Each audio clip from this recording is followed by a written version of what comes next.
अस्सलाम वालेकुम स्टूडेंट्स।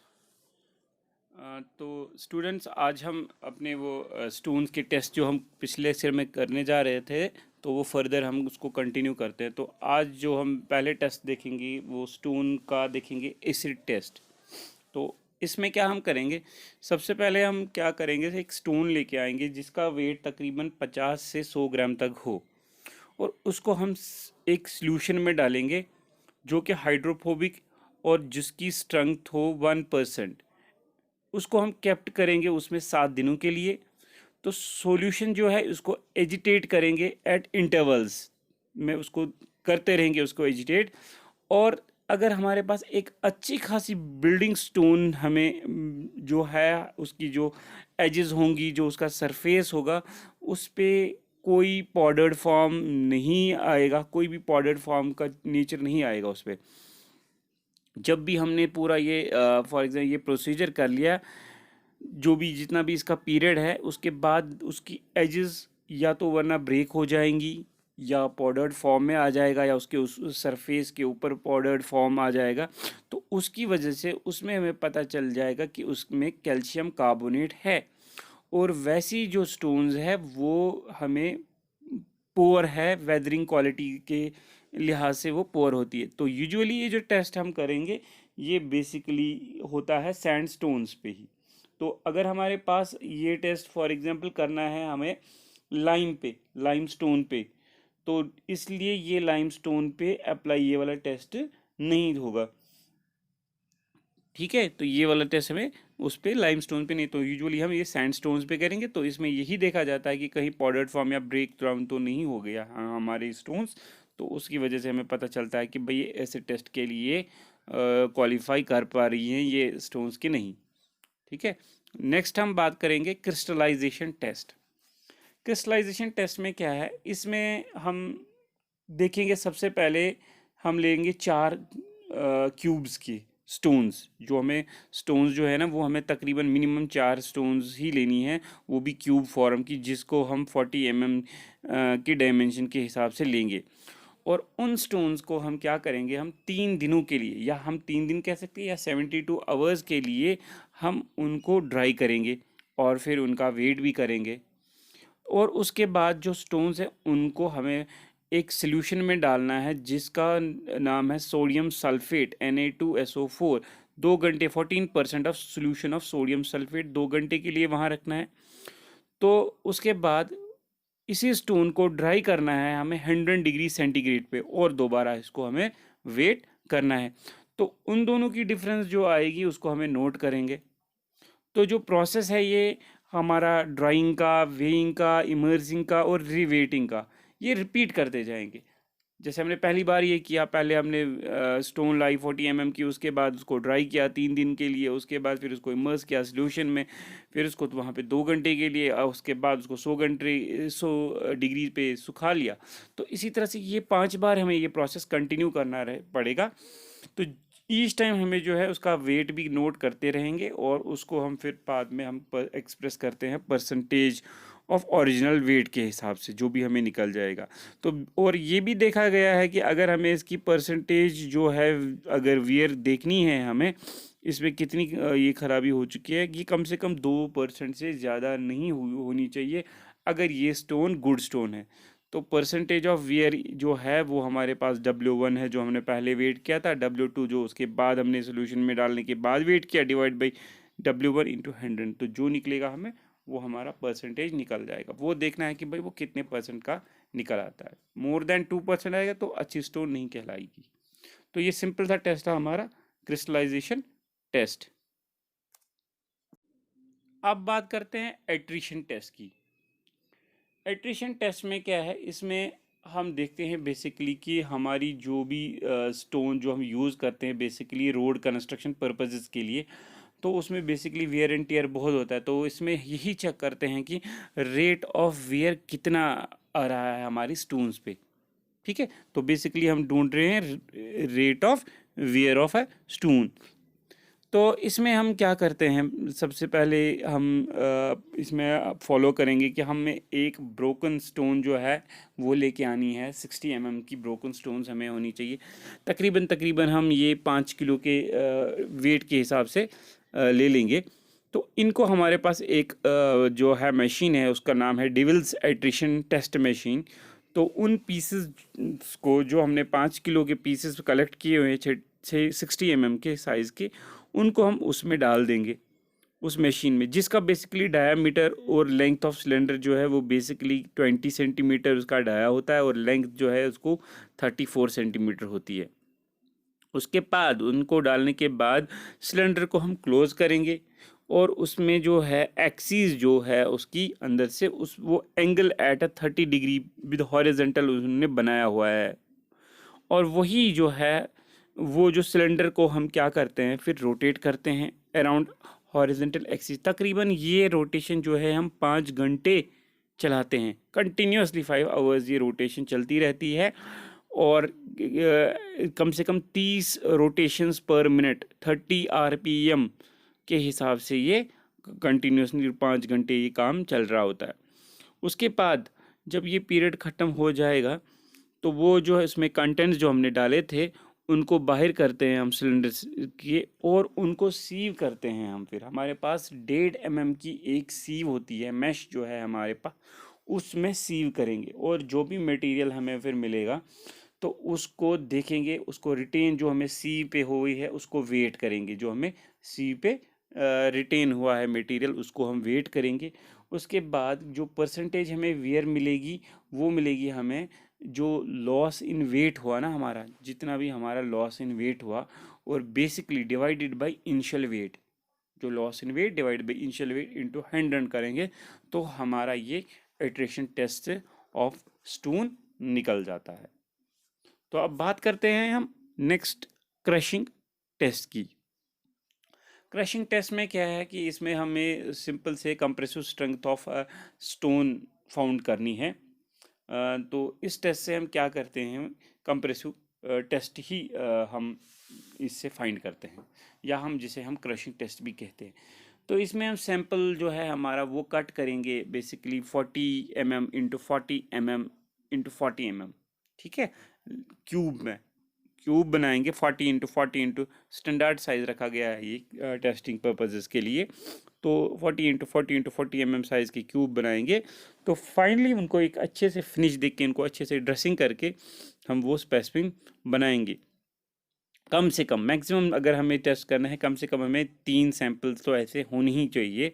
तो फिर उन सैंपल्स का क्या करेंगे हम, उसके बाद हम उनको पानी में भिगो देंगे किसी वाटर टैंक में। हमने उनको 3 सैंपल्स, अगर हमने मिनिमम मैक्सिमम 3 ही लेंगे हम वहाँ पे, तो हम 3 ले सकते हैं। 3 सैंपल्स को पानी में भिगोएंगे लगभग 3 दिन के लिए, या हम कह सकते हैं 72 आवर्स के लिए टेस्ट करने से पहले। तो फिर उनको वहाँ पे वो टेस्ट करने से सैचुरेट कंडीशन में ही हम उसको क्या करेंगे, फिर जब हमने उनको फिर 72 आवर्स के बाद निकाला, तो उसी भीगी कंडीशन में ही हम उसको टेस्ट कर सकते हैं। उसके बाद क्या कर सकते हैं कि हम उसी को लोड बेयरिंग सरफेस, जहाँ से हमें उस पर लोड पड़ सकता है, उस सरफेस पे हम उसको कवर कर सकते हैं। या तो उसके ऊपर प्लास्टर कर दे, प्लास्टर ऑफ पेरिस कर दे कम से कम 5 mm थिक का, या हम थिक, या तो वो कर सकते हैं, या तो हम एक काम कर सकते हैं 5 mm का प्लाईवुड, ठीक है, या तो प्लास्टर ऑफ पेरिस कर देंगे जिसे पीओपी भी कह सकते हैं, और या तो हम प्लाईवुड लेके आएंगे 5 mm का, और वो उसके ऊपर रख देंगे जहाँ पे हमें लोड बियरिंग सरफेसेस पे, हमने जिस पे लोड डालना है बेसिकली उन सरफेसेस पे। तो फिर हम क्या करेंगे, लोड को अप्लाई करेंगे एक्चुअली उस क्यूब पे। कहाँ पे, क्रशिंग टेस्ट मशीन जो हमारे पास कंप्रेसिव स्ट्रेंथ टेस्ट मशीन होती है, उस पे हम लोड को अप्लाई करेंगे एक्चुअली उन क्यूब्स पे। तो फिर जो रेट ऑफ लोडिंग जो है वो हम रखेंगे 140 kg पर सेंटीमीटर स्क्वायर पर मिनट के हिसाब से हम लोडिंग की रेट रखेंगे। और उसके बाद क्रशिंग स्ट्रेंथ ऑफ स्टोन जो है वो हमें मिल जाएगी। क्रशिंग स्टोन कैसे मिल जाएगी, जहाँ पे वो स्टोन क्रश हुई है ना, वहाँ पे वो वैल्यू निकाल के उसको पर यूनिट एरिया, जहाँ पे हमें पर यूनिट एरिया भी उसका जो है लोडिंग सरफेस का उस सैंपल का वहाँ पे फेल होगा, उस वहाँ से मिल जाएगा। जैसे कि crushing strength of stone per unit area is the maximum load, वो load at which the sample crushes और फेल।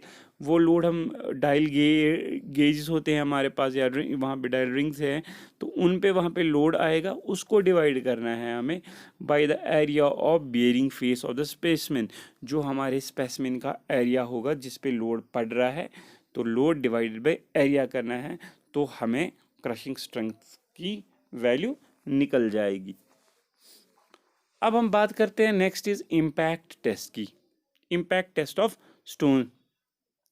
बेसिकली ये टेस्ट जो है ये हमें टफनेस जो है स्टोन की बता देता है कि कितनी है स्टोन की टफनेस।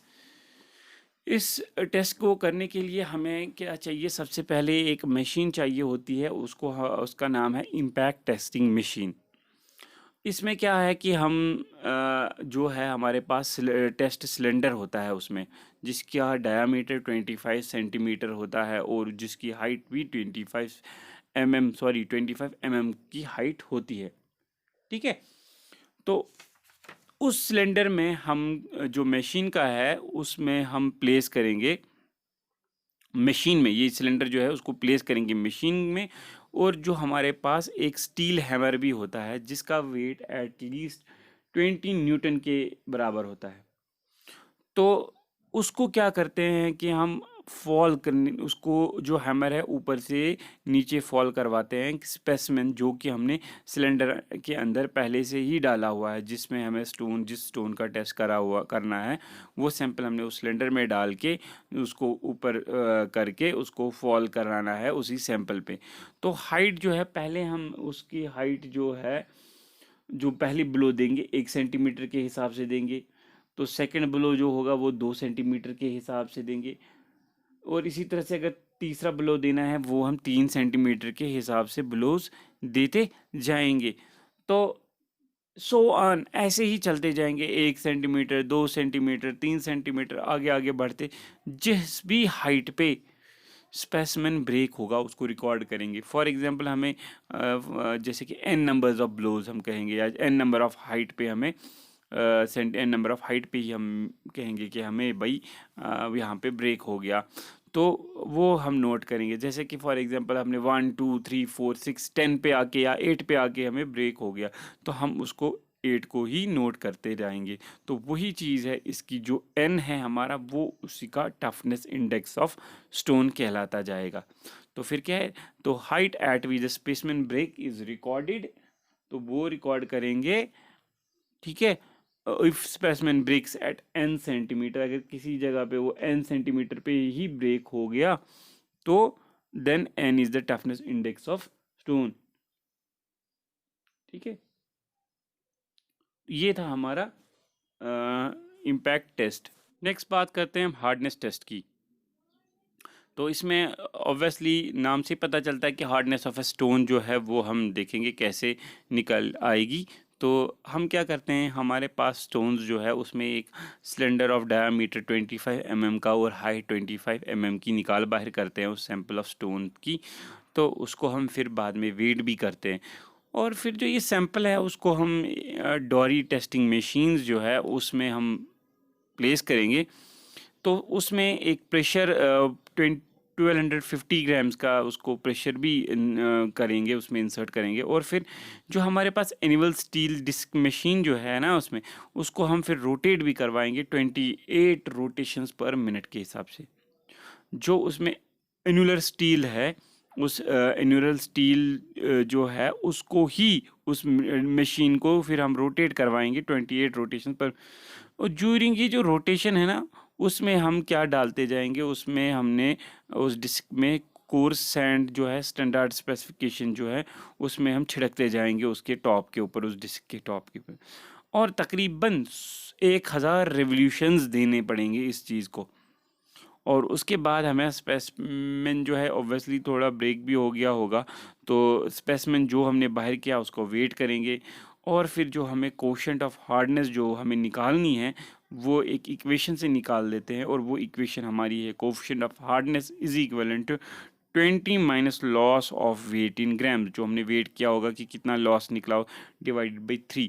अगर ये इक्वेशन फॉलो करेंगे तो हमारे पास कोफिशिएंट ऑफ हार्डनेस भी निकल आएगा। नेक्स्ट बात करते हैं हम माइक्रोस्कोपिक टेस्ट की। तो माइक्रोस्कोपिक टेस्ट में क्या है, ये सिंपल से एक सैंपल लेना है किसी भी स्टोन को, उसको माइक्रोस्कोपिक एग्जामिनेशन करेंगे। बेसिकली को स्टोन को प्लेस करना है माइक्रोस्कोप में, तो उसमें वेरियस प्रॉपर्टीज़ देखेंगे, जैसे कि उसकी एवरेज ग्रेन साइज क्या है, उसमें एग्जिस्टेंस ऑफ पोर्स कितने हैं, फिशर्स कितने हैं, शेक्स कितनी हैं, ठीक है, उसमें मिनरल जो है मिनरल कॉन्स्टिट्यूशन कितने होंगे, और उसमें नेचर ऑफ सीमेंटिंग मटेरियल क्या है, प्रेजेंस ऑफ हार्मफुल सब्सटेंसेस क्या है उसमें, और उसका टेक्सचर वगैरह भी हम उसी माइक्रोस्कोपिक से ही हम ये सब कुछ देख पाते हैं। नेक्स्ट एक जो है हमारा वो है फ्रीजिंग एंड थॉइंग टेस्ट। तो कई कई जगहों पे फॉर एग्जांपल ऐसा क्लाइमेट है जहाँ पे बहुत ज़्यादा कोल्ड है, यहाँ पे आइस बन सकती है, -डिग्री सेल्सियस होते हैं, तो हमें कहीं वहाँ पे भी अगर बिल्डिंग कंस्ट्रक्शन का काम था और स्टोन्स हमने यूटिलाइज़ की वहाँ पे, तो हम ये जानना चाहेंगे कि कहीं अगर हमने स्टोन्स जो वहाँ पे लगाई हैं कहीं उसमें फ्रीजिंग या थ्रॉइंग एक्शन से हमारी स्टोन ब्रेक तो नहीं हो सकती है या कोई प्रॉब्लम तो नहीं आ सकती। तो उसके लिए हम वो स्टोन जो लगाएंगे उन पे ये टेस्ट करते हैं मोस्टली। तो उसमें क्या है, एक स्पेसिमेन जो है उसको लेके चले जाते हैं हम पानी के अंदर, ठीक है, 24 घंटे के लिए स्टोन जो भी हमने सैंपल वहाँ पे लगाना है तो उसको हम 24 घंटे के अंदर पानी के अंदर भिगो देते हैं। तो उसके बाद पानी के अंदर 24 घंटे के बाद जब हमने उसको बाहर करा और उसको एक फ्रीजिंग मशीन में, जिसे हम कोल्ड रेफ्रिजरेटर्स भी कह सकते हैं, तो वहाँ पे हमने कोल्ड स्टोरेज में रख डाला, जिसकी तकरीबन तकरीबन -12 डिग्री सेंटीग्रेड कम से कम हो ही वहाँ पे 24 घंटे के लिए, वहाँ पे एटलीस्ट -12 डिग्री सेंटीग्रेड का टेम्परेचर होना चाहिए। तो हम 24 घंटे वहाँ रख देंगे फिर उसको पानी में भिगोने के बाद ही, और उसके बाद उस चीज़ को हम क्या करेंगे, बाहर निकाल करेंगे एटमॉस्फेरिक पे रख देंगे, जो भी एटमॉस्फेरिक टेम्परेचर है, या हम थोड़ा सा उसको हीट कर देंगे, ठीक है, ताकि हम देखेंगे कि वो जो एक्शन वहाँ पे थ्रॉइंग एक्शन होगा हीट की वजह से, क्योंकि जहाँ पे कोल्ड क्लाइमेट होता है तो वहाँ पे कभी कभार धूप भी आ जाती है, तो धूप में अगर हमने पहले से कहीं पोर्स में वहाँ पे तो आइस बनी होगी, तो फिर वहाँ पे धूप की वजह से वो पिघलना स्टार्ट होता है, तो एक एक्शन फ्रीजिंग एंड थ्रॉइंग एक्शन होता है, उसकी वजह से वो चेक करेंगे स्टोन में। तो अगर ये जो हम कर रहे हैं, ये उसको जो हीट दे रहे हैं या एटमॉस्फेरिक टेम्परेचर की वजह से, ये हम शेड के ही अंदर करेंगे, और उसमें देखेंगे कोई इफ़ेक्ट तो नहीं पड़ रहा है विंड से या सन रेज जो आ रही हैं या इवन बारिश जो भी है उससे प्रिवेंट करेंगे उसको। तो इसको हम सेवरल टाइम्स के लिए, मतलब बहुत 4-5 दफ़ा के लिए उस प्रोसीजर को रिपीट करते जाएंगे, और देखेंगे कि हमारी स्टोन कितनी अच्छी है और कितना केयरफुली उसको हम ऑब्ज़र्व करेंगे। अगर उसमें कोई प्रॉब्लम लगा तो हम वो नोट डाउन कर देंगे, और इसी तरह से हमारा फ्रीजिंग एंड थॉइंग टेस्ट हो जाता है।